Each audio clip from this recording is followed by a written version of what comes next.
Hey up lads and lasses, Damphyre here, back again with some more Infinite Lagrange.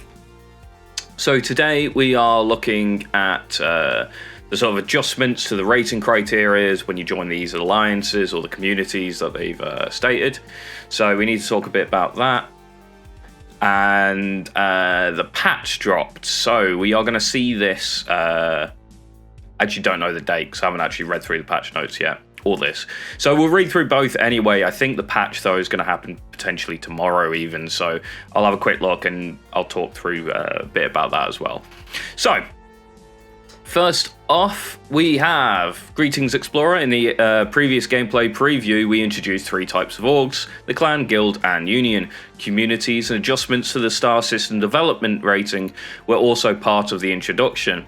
Today, we will bring you information about the node recovery agreement and related adjustments to the star system development rating.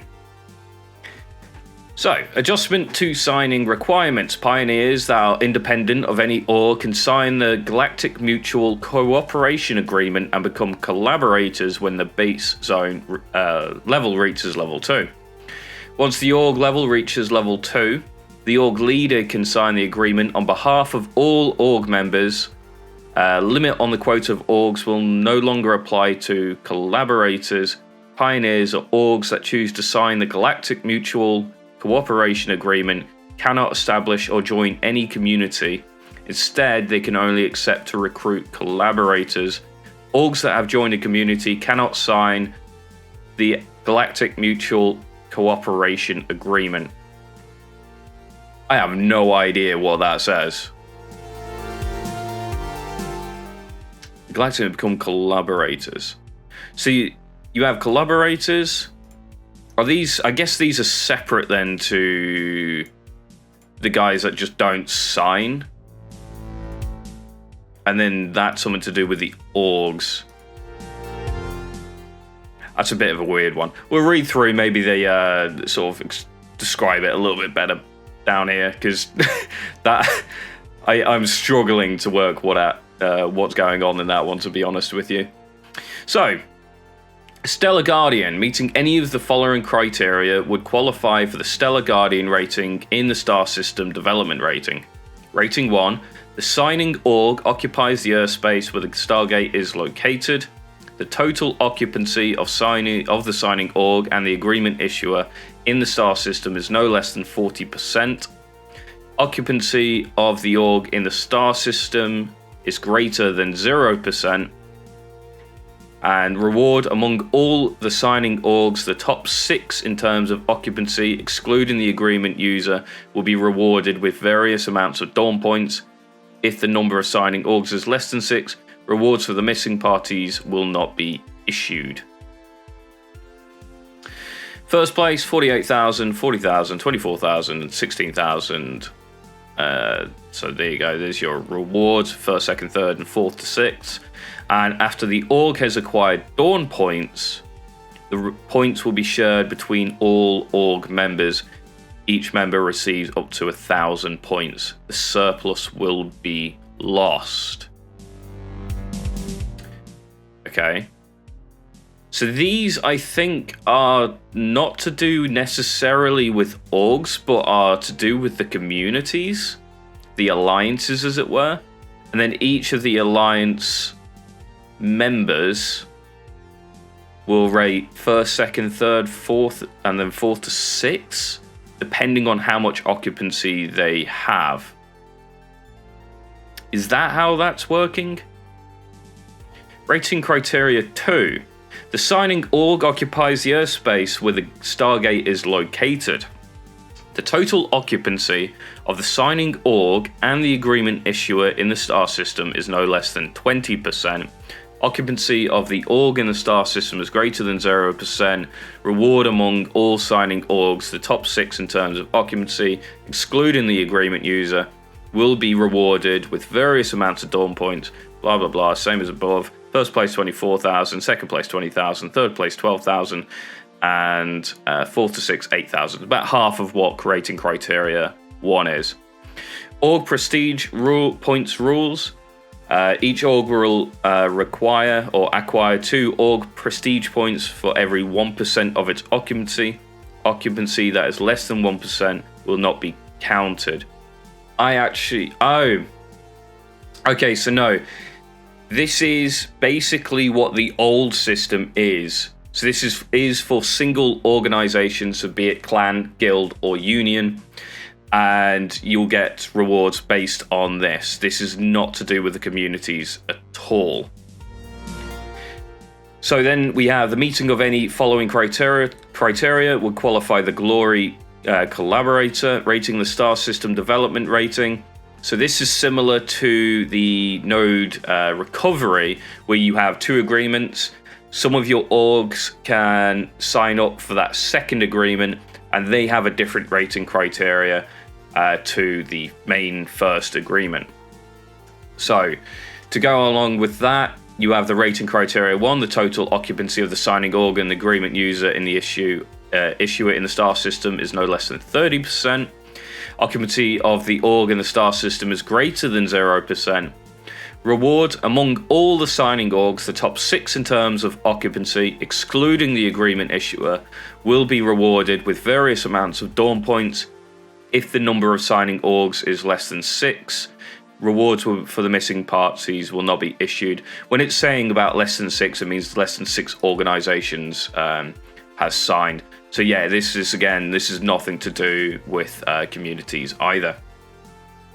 First place, 15,000 points. Second place, 12,500 points. Third place, 7,500 points. Fourth and sixth place, 5,000 points.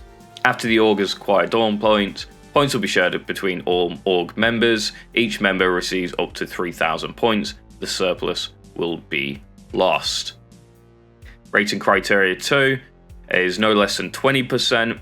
Same for the occupancy of the org star system is greater than 0%. And then your rewards again, you got 12,000 points for first, 10,000 for second, 6,000 for third, and 4,000 for fourth to sixth. And each member of the orgs will receive up to 240 points. So if you work that out then, and you've got a union in first place at 12,000 points, and they each can have a maximum of 2,040 points. Your union's full, so it's 100 players. You are, dividing that by 100, basically. So that's 120 points each, which means they don't actually receive the maximum limit here. Is this how that's going to work? Because if it is, I think that's a bit weird. Maybe they're working on the fact that you're meant to be in guilds. Is that how that's going to work? And again, for the top one, let's have a look at the top one. So you got 48,000 points. Each member receives up to 1,000. Again, 100 members are possible in a union, which is the largest. So that would be 480 points if that's distributed evenly between members, which is not anywhere near 1,000.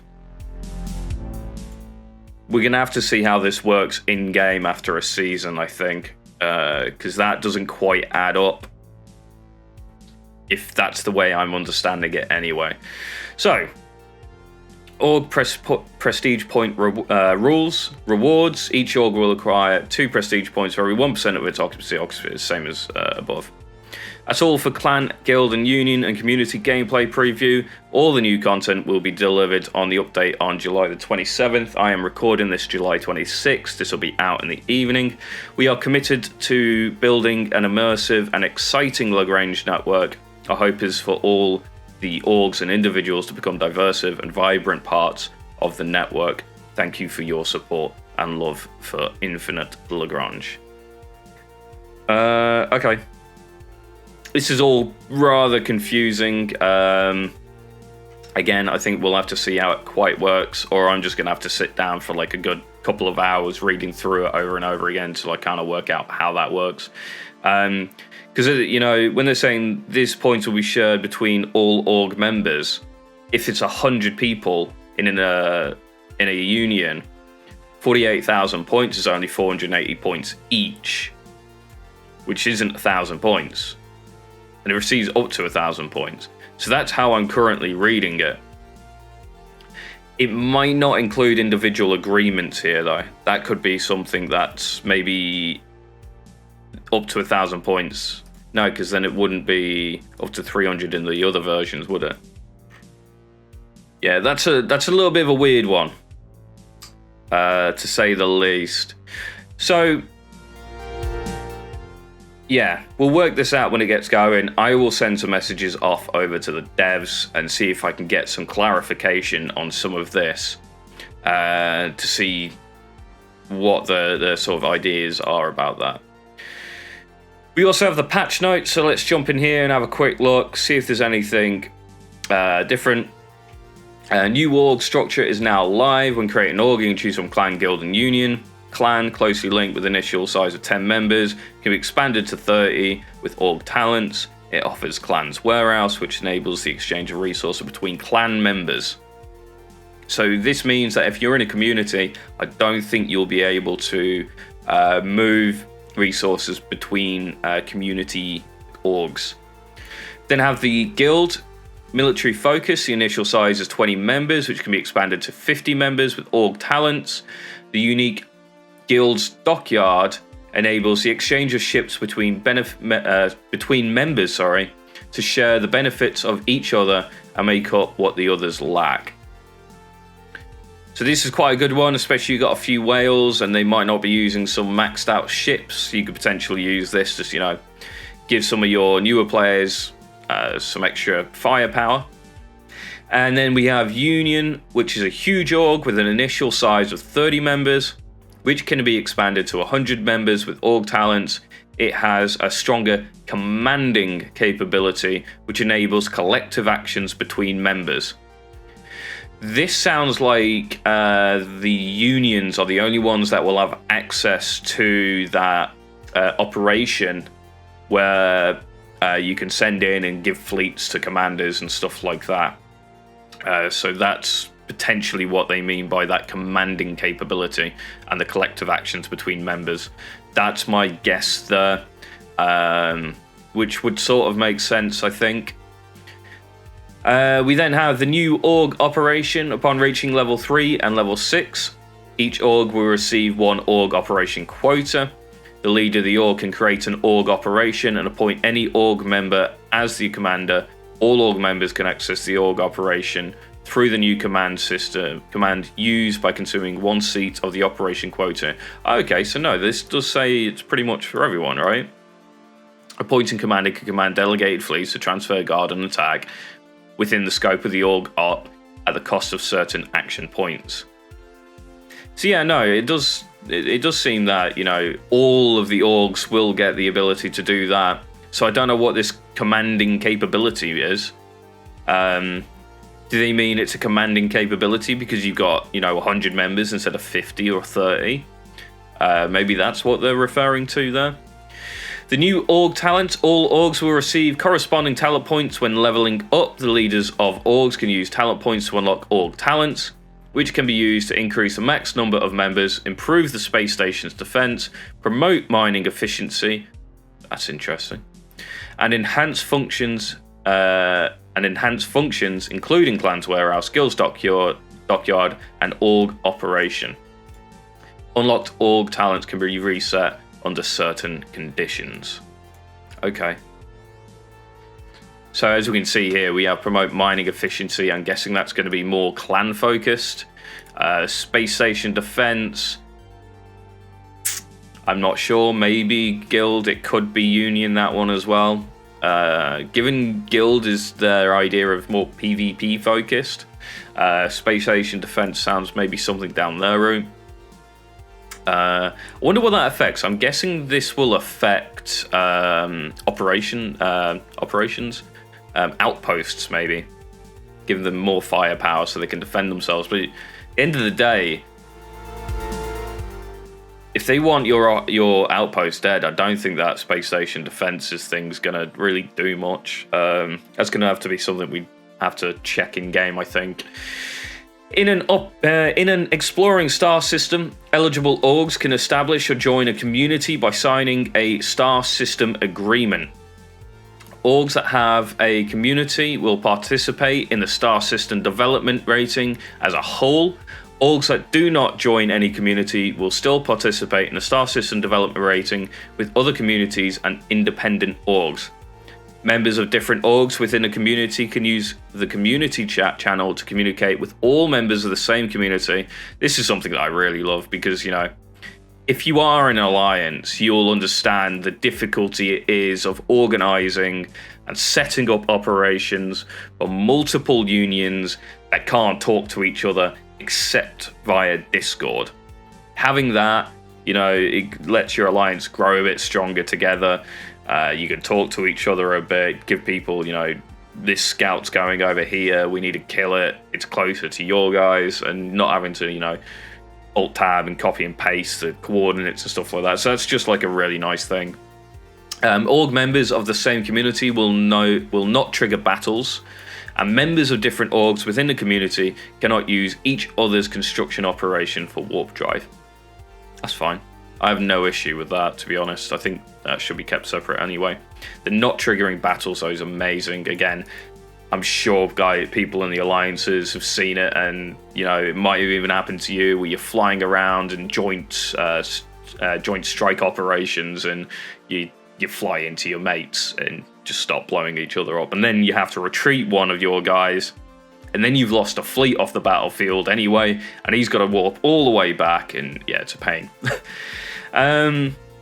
Star System Development Rating adjustments. At the time of Star System Development Rating, orgs that have joined a community will be evaluated as a whole by the sum of the ratings or occupancy of all orgs in the community. Based on the ratings, the Dawn Accord organization will issue a certain amount of Dawn points to the community or independent orgs. Orgs in the community will obtain a corresponding number of org prestige points according to the proportion of contributions. The rewarded Dawn points will be shared equally by all members of the community or independent org. Org level adjustments. After the updates, existing unions won't increase the max seats of the union with a level up. For that, unlocking org talents will be the only way to add max seats for all organizations. After the update, existing unions won't increase the max seats of the union with level up. Okay, so if you're not at max level, when you are leveling your union, you won't get more seats. You'll have to use the org talents. At the same time, existing unions will gain corresponding talent points according to their level, so you don't have to go through the entire tree. It will be given to you to your level. If you're max level, I'm guessing you'll get all the talent points to max out to 100 members. And unlock all unlockable talents for members, increasing by default. XP required for union upgrade has been lowered.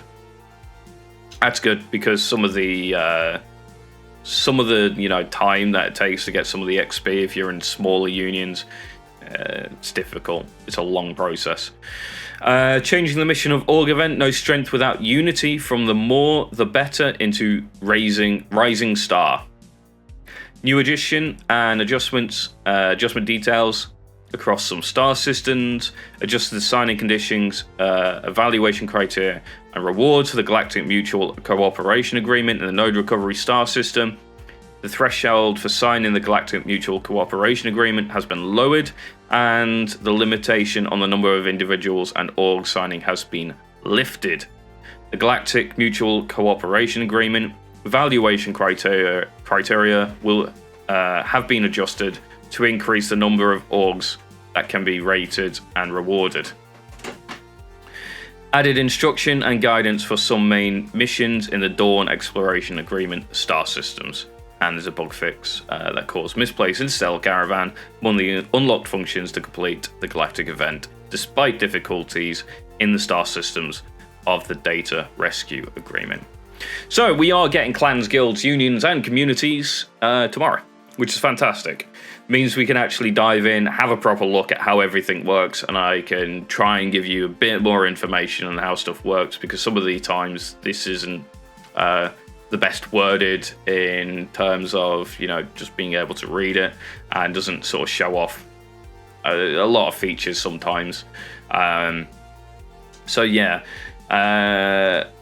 definitely, yeah, check it out. I will probably be dropping videos on this over the course of like the week or 2 weeks, depending on how long it sort of takes to work some stuff out. And obviously I've still got all the ships to go through for the graphics.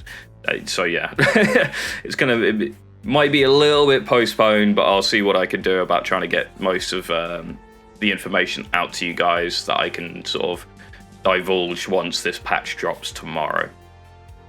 So there you go. Drop down in the comments, let me know how much you're looking forward to this patch, what you guys are going to try and do. You're going to, you know, delete your union, start over and build a clan up and a guild up maybe, or maybe you're just going to keep the union, or how you're going to try and work all that out, especially with the communities and stuff. You could potentially, you know, halve your union and build 2 guilds, and then, you know, you get the benefits of the guild's dockyards, or will you go to clans, the clan's warehouse, or is the commanding capability, which I can't quite work out what means or does, going to be what you're after anyway. Maybe commanding ability has something to do, it does have something to do with the whole operation, org operation. Maybe you could have more org operations, or more assigned fleets into that operation, so more seats for it.